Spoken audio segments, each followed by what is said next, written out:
APA formatting is essentially the guidelines and standards put out by the American Psychological Association that allow authors or provide guidelines for structuring a scientific paper and then also giving credit to scholars for their scientific work.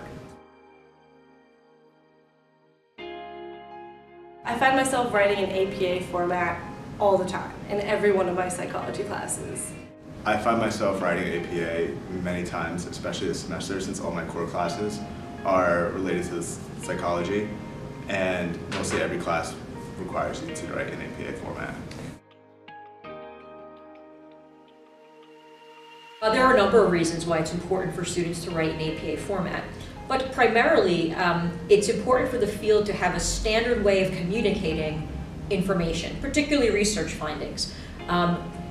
When we are all communicating in the same way, we know what to expect, we know where to find certain information in the articles that we're reading, we know how to find the research that was relied upon by the author through the citation formats and so forth. So it's important for a field to communicate amongst itself in a format that is known and understood by all.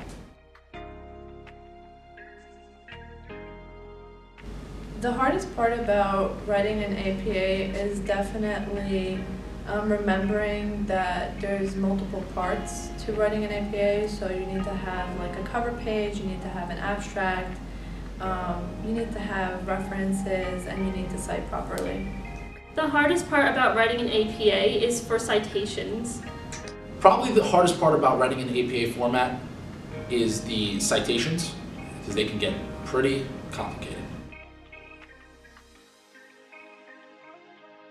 My biggest pet peeve about APA, I suppose, is that the guidelines won't necessarily have recommendations for how to format or cite every single source that you might actually come across.